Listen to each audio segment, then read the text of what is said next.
Alright folks, Pitching 88, we are back on Criminal Case on Facebook. We are headed on to the second to last case of Asia. India, East India. It's early. It's really early. Peace and dead quiet.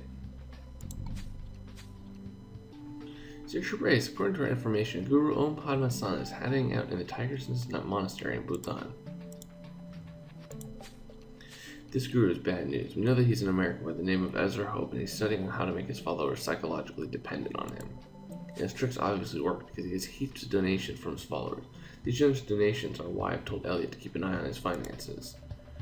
It may not be as dangerous as Somber, but if he thinks the Bureau will not track him down wherever he might be, he's got nothing coming, right, Ace? Quite.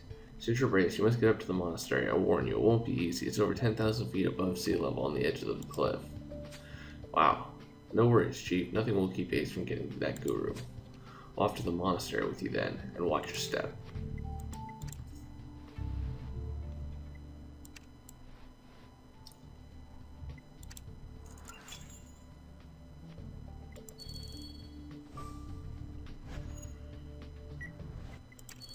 Oh, wow. Somebody already finished the case. Man, I swear some of these guys have early access.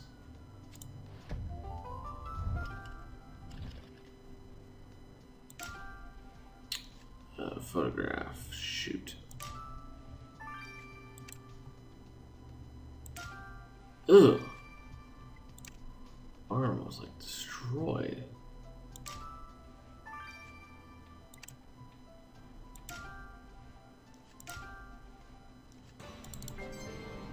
Nice. A star.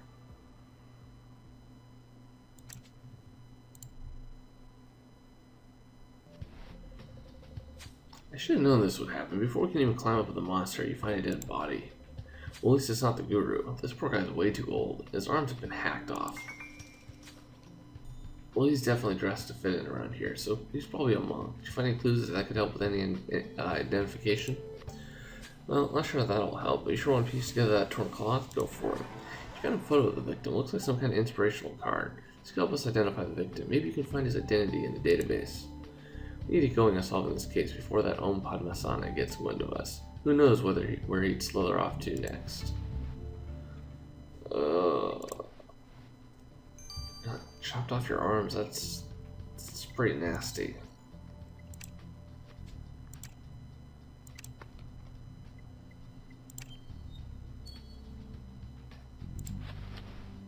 We got 1 star, might as well use it.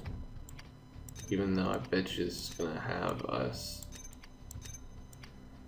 have to figure out the blood, so we're gonna have to look at it some more. We managed to piece together that torn cloth from the crime scene back together again. And you're right, it looks like an old flag.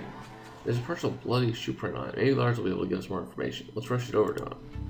Oh, really? Don't even have to look at it. That's awesome. 3 hours. Alright, guys. We'll see you guys in a little bit. I'm gonna grab a whole bunch of stars from Pitching Ace 88. Or what? Alright, folks, Pitching Ace 88, we are back. Let's examine this photograph.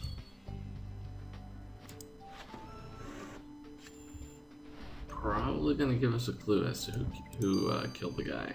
I mean, who the murderer, who the victim is.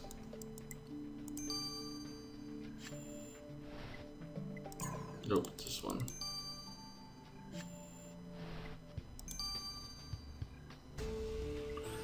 Lam Nguyen. Your victim is a monk named Lam Nguyen. He seems he had a rather important position at the monastery. Important enough to have next of kin. According to his record, he was allowed to adopt a young girl named Deki. No last name. Isn't that a little unorthodox? A monk adopting a little girl?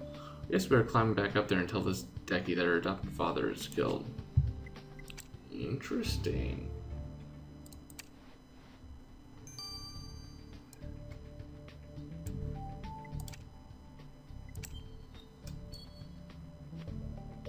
Hello, you're Deki, correct? I'm afraid that we have some bad news for you. I can give you a few moments, but then I must go prepare for the bath for Lam Nguyen. I'm afraid that Lam Nguyen won't be needing a bath, Deki. He was murdered. Lam Nguyen? Murdered? Well, I'm sure that he was ready. Ready? What on earth do you mean by that? Lam Nguyen adopted me when I was a little girl after my parents died. He taught me to think of death, even my own, at least 5 times a day. was a way to live life more fully, and Lam Win was a master in living life fully. He was a little wild. He always said that when he died, he would have no regrets. Well, Deki, his killer will have some regrets, believe me. Well, if looking around the temple will help you find who killed Lam Win, Signature Brace, please feel free to do so. Nice. Totally. And I just completed the time attack, so I should know where most everything is.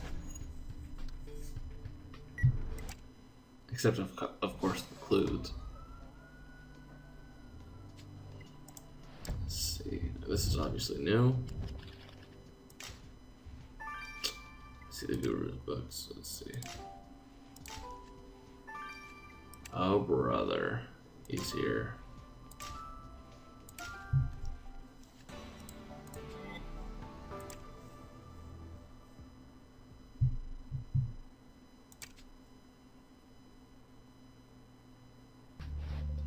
Temples where the victim lived, right, Ace? So that Cossack could be holding a clue. You're right, let's dig in. And we've definitely seen this book before. Every time I open it, it seems to be even more full of horse bucky. Hey, you're right. It looks like something was written on the title page. I can't quite make it out. We're just a quick dusting kit away from an answer, though. It's true. It's a true statement.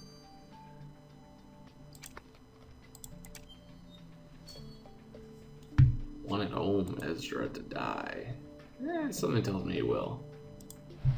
Something tells me he will, but they're gonna wait for the last case to, I believe.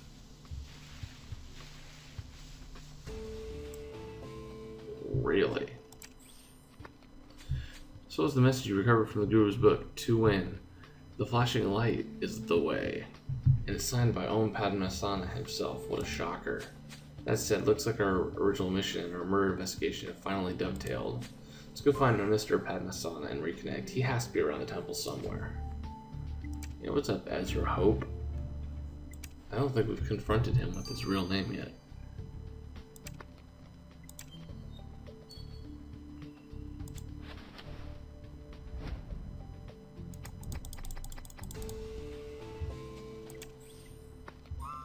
So what did you find in that cloth sack from the temple? A hat? We have a point, Ace. That reminds me of the hat the victim was wearing in the photo you found. Hey, you put that down. That hat belongs to Lam Win. You are not worthy of touching it. And who are you exactly? My name is Tashi, and I will not let you defile Lam Win's belongings. Defile? Well, no one's trying to defile anything here, Mr. Tashi. We're just trying to find the person who killed Lam Win, and we need to speak with you. It's like a guilty face right there.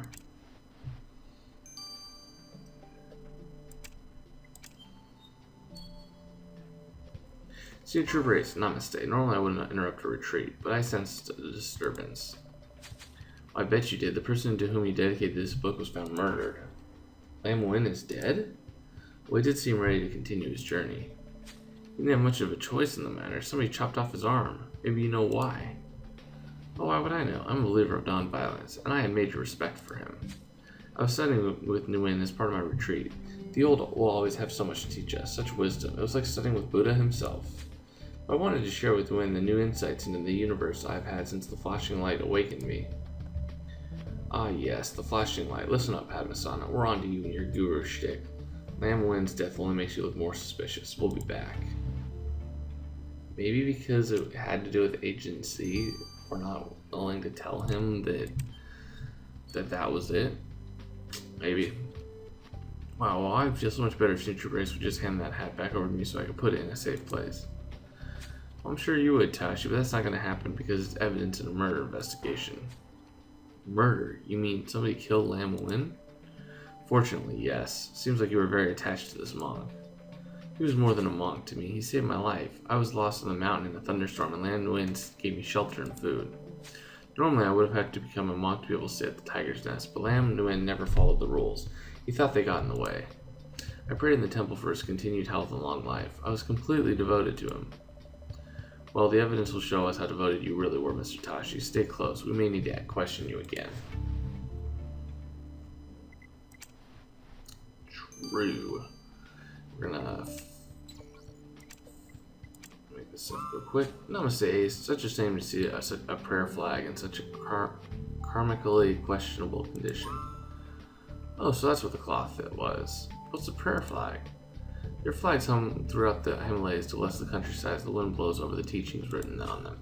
The bow on this flag belongs to the victim, but the boot print on it definitely doesn't. It's likely that the killer stepped on it as they fled the scene. The print corresponds to a hiking boot, though I can't give you a particular brand. Oh, so the killer wears hiking boots. Well, there's no hiking in prison, so they better enjoy the fresh air while they can.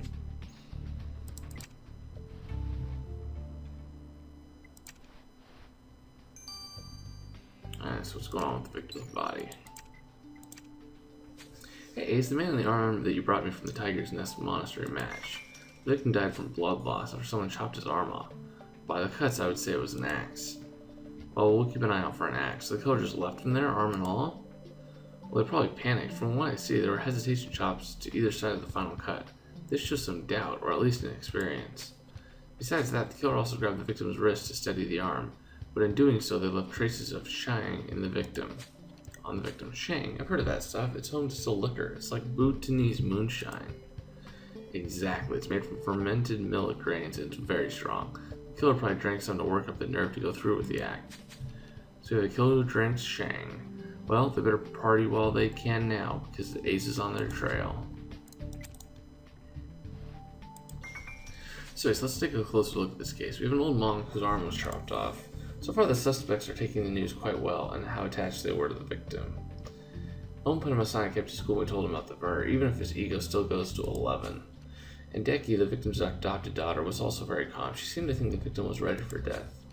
And Tachi's only suspect so far seems to be broken up about Lamuan's murder, but then again, the victim did save his life. Hey, Senior Trooper Ace, you must get to the Tsetchu Festival site immediately. Ingrid, we don't have time for festivals, we're in the middle of a murder investigation. Exactly, and guess who was supposed to preside over the festival? The victim. The news of his death is spread. We're gonna have to stampede on our hands.